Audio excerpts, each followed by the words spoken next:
usually follow a different kind of style when I speak, if you guys remember some of my sermons. So today I wanted to share a story with you guys, and I would just pray that you humor me and bear with me and trust that God will bring this all together. So last Friday and last Sunday, there were a couple of newspaper articles written about a family, and I wanted to share that story with you guys today. It's about a family from Mexico that in the middle of the 80s decided that they wanted to immigrate. They were well-to-do. They actually were upper middle class. They lived in a great part of Mexico City. The two boys attended the best private school in the city. And the youngest was a very bright student who was actually asked to skip a grade twice in his life while he was in that school. The principal adored him and just every day told him that he was going to be a huge success and a huge impact on the world. And yet the father, because of the government and the cartels, just felt that Mexico was not the place for them. It wasn't the best place for their life. And they discussed where they should move to, and they discussed several countries. They eventually settled on America, the land of opportunity. And in 1987, the mother flew to this country 6 months ahead of her children. It was the hardest thing she ever had to do was leave her sons. To land into Montgomery County and face a harsh winter with no money, no job, and no idea what was going to happen. And she suffered greatly. 6 months later, she was reunited with her two sons in August of 1987. And while the reunion was glorious, it was also bittersweet because they were entering a very difficult life, a very harsh life. They didn't speak the language. They didn't know anyone. They lived in deep poverty. And the sons would return to a life of an abusive father, a life they had known their entire childhood. And for the youngest, he now had some demons to face that he had gained in the 6 months he was apart from his mother. I won't go into the details, but I can tell you that what he endured was, I'm told, every parent's worst fear when they leave their child alone with another adult. And after 6 months of that, he would carry those demons for the rest of his life. A new problem, a new difficulty faced that family and a few years later when the eldest became 15 and had enough of his father's abuse, had enough of the beatings on his brother and his mother, and started standing up to his father. And finally the mom developed the courage to leave that marriage. The divorce became final 2 years later. With that came a new opportunity as well. You see, the mother had attempted their entire time in America to navigate the very difficult immigration system. It was a labyrinth, and not being able to speak the language, she didn't really know how to find a pathway that she desperately wanted for her sons to be able to be residents of this country. And sponsorship that she attempted to get their different jobs kept failing. With that divorce came a new opportunity. She now would be able to marry somebody, and that might afford them the residency they so desperately desired. She's a Christian woman, it's a Christian family, and they believe in God and they trust it, and she considered doing something horrible. She considered engaging in a fake marriage, a marriage with a stranger, a marriage that would be a financial arrangement. Thankfully, in her heart, she could not do that. In her heart, she could not bring herself to have a fake marriage. It's probably the reason why she spent so much time in such a terrible marriage with her husband. Just it was something that she took very seriously. And it was something that her youngest son also learned. That marriage was sacred. That marriage was something that you entered into for life, not for convenience. And so the family suffered. And eventually they watched the oldest son become 21 years old and would no longer be protected by any situation that the mother found in order to become residents. And life stayed harder and harder. Eventually, though, God blessed this family and brought a man into the mother's life that she fell in love with and she wanted to spend the rest of her life with. On the day before the youngest 21st birthday, she married. And 4 months later, she was an American resident. And as wonderful as that was, what she didn't realize, or none of them understood, was that it would be 4 months too late for her residency to make an impact on the youngest life. That the first opportunity this young man had to become a part of this country was taken away by a matter of 4 months. It would not be the last. She still worked hard, though, and attempted to get him a visa, which he was approved, a familial visa for an adult son. And he was placed on a waiting list that was projected to last 10 years.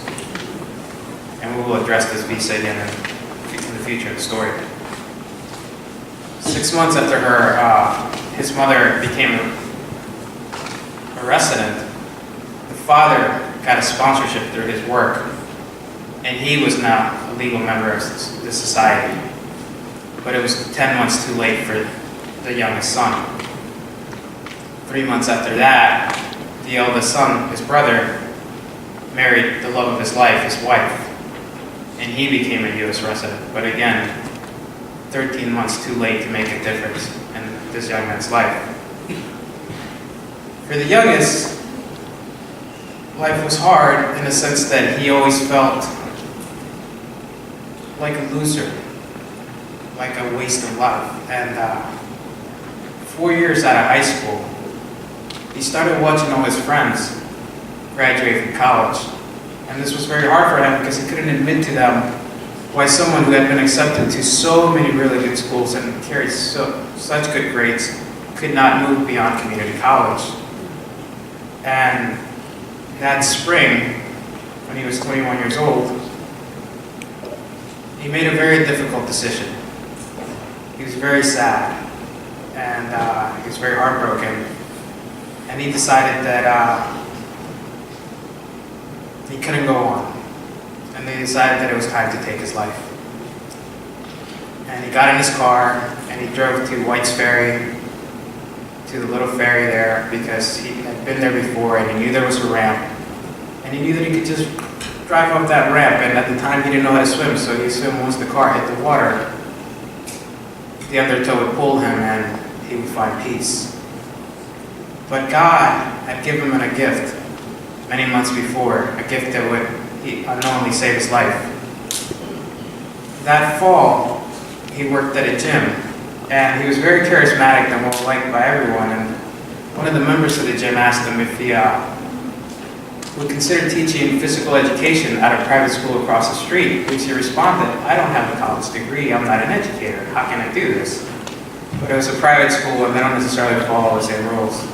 And so he was permitted to teach 1 hour a day, every day of the week, these 60 beautiful kids that he grew to love and adore. It was 20 at a time. He found that he had a gift for working with children. That was a great blessing that God had given him, and he really adored them.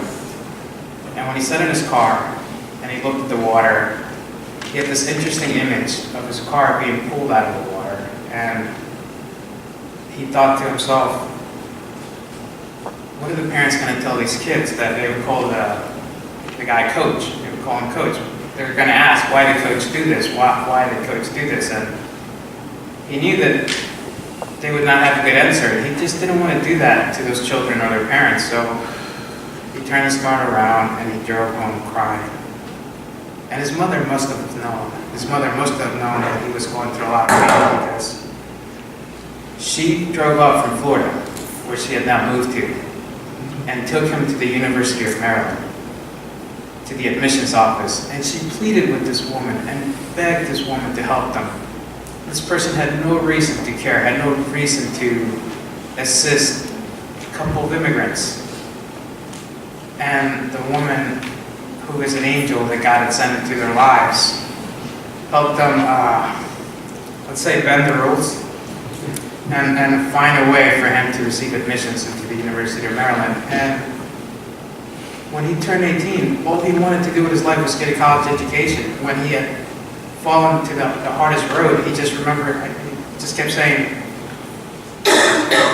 what am I going to do without a college education? How am I going to have a life without a college education? And this woman created that pathway. In 2 years, he completed 70 credits.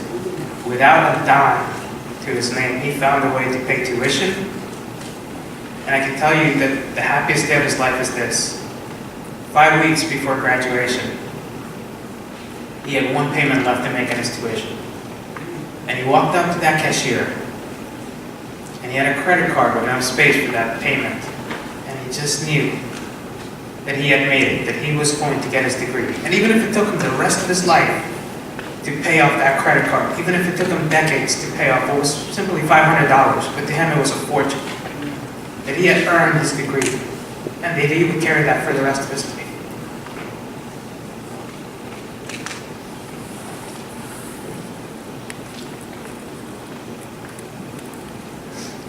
After graduation, he started working, and he did the best he could. He just kept working hard. And eventually, he attempted to navigate the labyrinth of the immigration system in America and attempted to get sponsored. College educated, intelligent, and well-liked. Perhaps he would have chances that his mother didn't. Every door was closed. He was told that in order to get a work visa in this country, he would have to leave this country, apply in Mexico, and then try to come back. But because he had lived here so long, there would be a 10-year penalty that he would have to wait before he was even allowed to attempt to get a visa. And as a young man, he didn't want to leave his family. He didn't want to leave his mother, everything he knew, his friends. So he carried on the way he was, but the sadness grew, and no one suffered more than his mother. I see it in his melancholy, his just deep sadness. And she would often ask him, "What do you want out of life? What do you hope?" And he had always believed his mother when she told him that if he prayed that God would help him, that God would be there.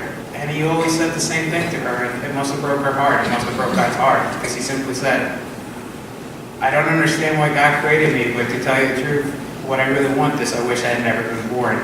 I don't understand why God created me. I don't understand. It's just life is so hard and so confusing, and I can't move past this situation." And he just wished that he had never been born. But he still continued to fight. He still continued to try to prove himself. He attempted to start a lot of different businesses, and he failed a lot. God, did he fail. But he learned along the way, and one of the things that he valued was education, and he felt that after a major failure, that the best path for him was to return to school. So he decided to go back to the University of Maryland and work for an MBA. But this time around, tuition would not be the $3,500 a semester that he was used to from his undergrad. This time around, the degree would cost him $100,000. Again, no access to loans, grants, scholarships. He fought hard and he's worked his way through, and he found a way to complete that degree.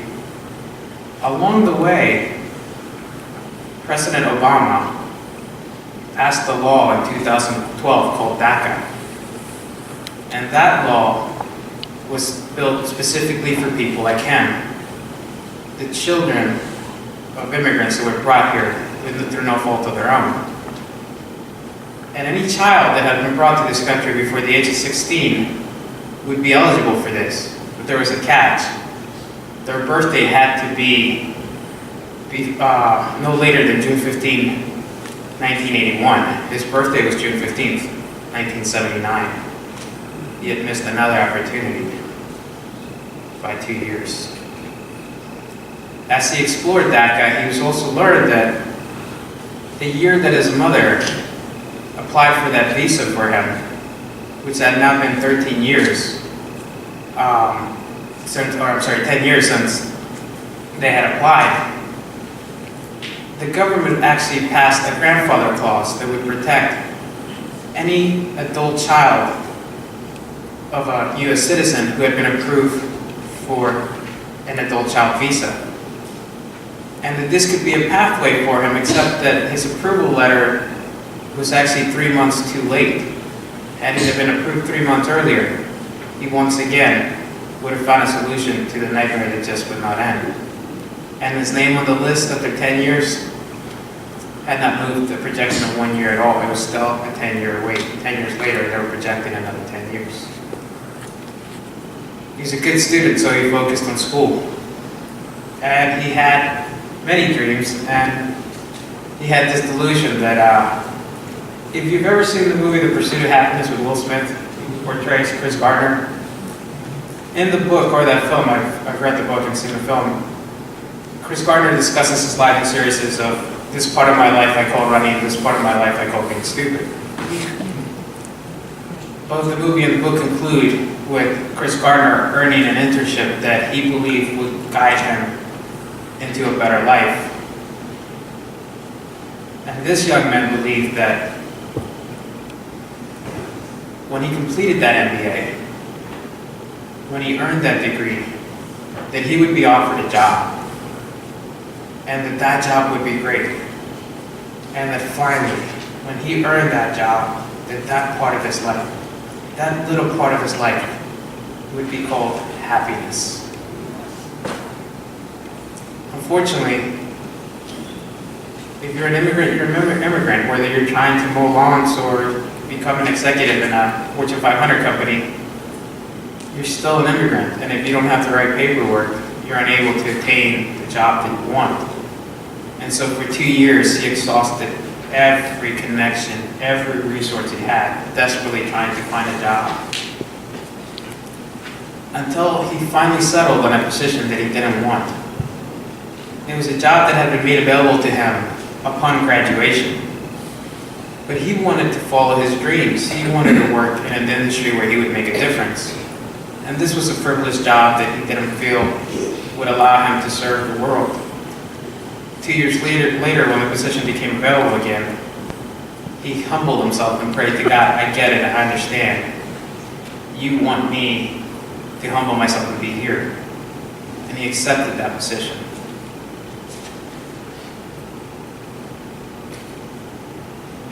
Two months before he took the job, President Obama had attempted to pass an extension of the law called DACA, which would remove the age limit. And he was all set to have his paperwork done. But 2 days before the approval of that expansion, a federal judge in Texas blocked the law and closed the pathway for any immigrant in his situation to find a pathway to citizenship in this country. Yet he was convinced that as long as he took this job, he'd be okay. Interestingly enough, he was hired in March, but they asked him if he would wait until April to start the onboarding process because they had just changed the way they were doing their onboarding. And he would be the first employee to go through this new onboarding process. Terrified at this news, he researched the change. And what he learned was that this company, a very small company that normally wouldn't do background checks on someone like him, had now shifted to doing that starting that month, and that he would be the first to be afforded this opportunity. And there's a great irony in this story, because last April, I stood in this spot, and I preached a sermon that Easter. And I spoke of purpose, and I spoke of trusting God. And a week later, the person in this story walked into that situation with that job position. And when he lost the job for his residency status, he lost all hope. And while I was speaking of hope, this person had once again decided for the second time in his life, this time at a sheer exhaustion, that there was no point in continuing. He decided to end his life for the second time in his life. And the reason I say it's an irony is because the story that I've been telling you about this young man, about this family, it's my story. This is my life. When I accepted that job and I heard about the onboarding process, I pulled into that parking lot with all my paperwork in the high that I had from my sermon that Easter. It was so well taken, and I just sort of felt like God was with me. And I knew that if I believed hard enough, that all the promises my mother made me were true, and that God could work miracles. And I prayed for a miracle, and I believed that it would happen. And I remember praying this exact prayer: God, you don't want me to have the career I want? You don't want me to be a preacher, a pastor?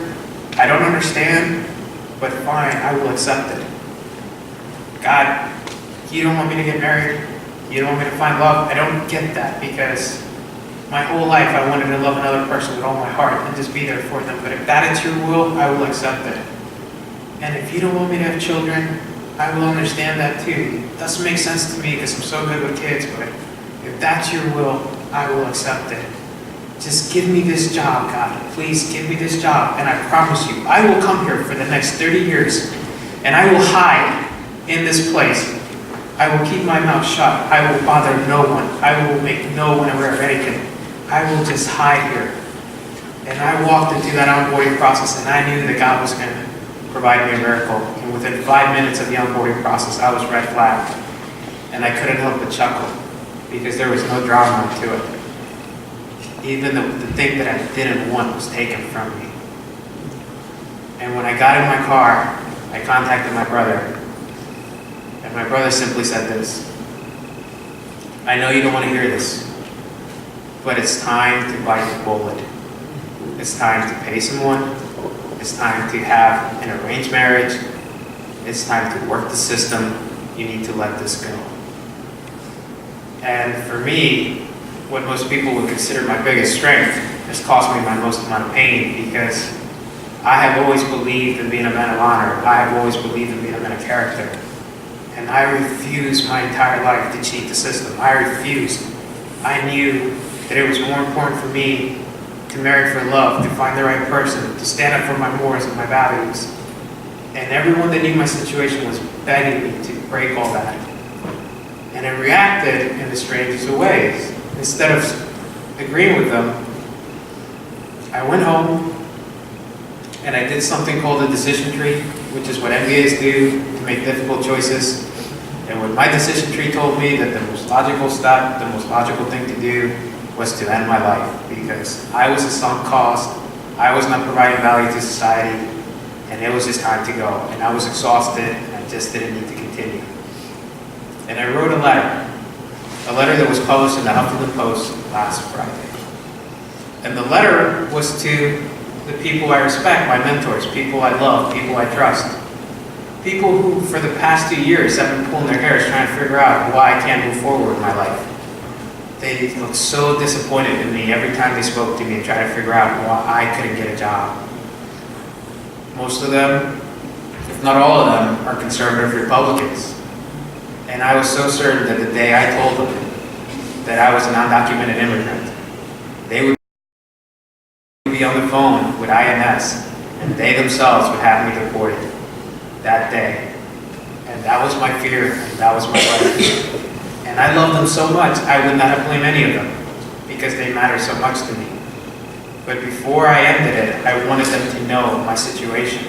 I think part of me hoped that they would react badly, because it would give me an excuse to do what I was terrified to do. Among these people is a couple named Chris and Elizabeth Hayes, who I've known 15 years. And I was so certain that the day Chris found out about my situation, there'd be a knock on my door from immigration. And instead, their response changed my life. They wrote me a letter telling me how proud they were of me, how much they loved me, how much I meant to their life, how heartbroken they were over my situation, and how they would do anything and everything they could to help me. And it shocked me, to the point where I started telling more and more people, to the point where I told 400 people before the article was published. And not a single human being did what I always feared would happen. Not a single human being hated me, rejected me, made me feel like I was evil. And I realized that God had given me an incredible gift, a gift that I did not ask for, a gift that I did not deserve, and that a gift I never dreamed I could ever achieve, and that was this. Each one of those people told me what I meant to them in their lives. Each one of those persons told me how valuable I had been to their life. And I would ask you this: if there's someone in your life that has meant something to you, I'm sure there are dozens, tell them. Because you don't know where they are in life. And I can tell you that I was at the end. I was ready to go. And it was their responses that actually gave me this very ironic moment. Before, I hate saying the word suicide because I know it's horrible, but before I did that, I remember I was angry. I was so angry at God. I remember saying to him, if you're real, you must hate me. And I kind of was curious, is this fun for you? Do you love dangling these carrots in front of me? 3 months, 4 months, 2 days, 2 years, over and over. You keep putting things in front of my face. And I sort of thought, I'm going to take control. I'm going to take this away from you. You won't be able to taunt me anymore. And I even remember thinking, I told my mother so many times that I wish I'd never been born. And I remember thinking, I'm never going to have one of those It's a Wonderful Life moments. I'm never going to have one of those. And then one day, I'm sitting on my couch laughing because I'm thinking, what an amazing life I've lived. Maybe I don't have riches, maybe I don't have fame, maybe I don't have worldly success, but if 400 people could take the time to tell me that I've actually meant something to their life, then maybe my life wasn't such a waste. And it just gave me this deep hope. As I share my story with people, one of my concerns is that you'll feel sorry for me. And often when I share it with people, they always say, I'm so sorry. And that's not what any of us want. Immigrants, we don't want your pity. We don't want you to feel sorry for us. Because what I've learned is this, that my life is not any harder than yours. Not even a slightly little bit harder than yours. Life is just hard. It's so hard for everyone. And this is just the tribulations that I have to deal with. And I told the Washington Post reporter, when this gets fixed, when this gets resolved, I'm going to be blessed with a series of new problems. And I'm going to have to deal with those too. And life is just going to continue to be hard. So I don't want you guys, or we don't want you guys to feel bad for us. Because your life is equally hard. You have equal challenges. What I've learned is this. What makes life tolerable, what makes life enjoyable, what makes life amazing is people, each other. When we stand with each other, when we communicate with each other, when we tell each other what we mean, when we're transparent, when we're honest, when we love each other. Whatever our trials are, we'll get through them together. I took my story public because I wanted to make a difference. You see, I've been blessed in so many ways that I have access to one of the most powerful attorneys, immigration attorneys in the country out of Manhattan. Not because of my own, because of the people I know. I have 2 congressmen working on my situation with no real solution, but they're trying. President Obama, who I've never agreed with, or have not often agreed with in his politics, I've become to adore because of how hard he's worked for immigrants. Knows who I am. He's been told by name by one of his golfing buddies, who I happen to see on a weekly basis. And I sort of felt that if I took the story public, if I told the world who I am, and even I, with an MBA that puts me in the top 9% of educated people in this country, can't find a solution to this, then there really is a problem in this country. And all we really need to resolve it is for people to care, for people to understand that this is a situation that affects everyone. I'm one person, but my life has touched 400 people that I know of. And out of this room, I only know of one that I told before the story. So it's possible that I've touched hundreds more. We all touch each other's lives. It doesn't matter where we were born. If we're living in the same space, in the same area, we make an impact, some good, some bad. But it doesn't have to be bad, we choose to be good. And for most immigrants, like my mother, who babysitted children her entire life here, she just wanted to contribute and raise her sons. And that's what most of us want. I have learned so much this year. I have been afforded so many gifts from God that I don't deserve. And I have grown in so many ways. And and I could spend hours talking about them all, but I won't, so don't worry. I just wanted to leave you guys with this final lesson, important lesson for me.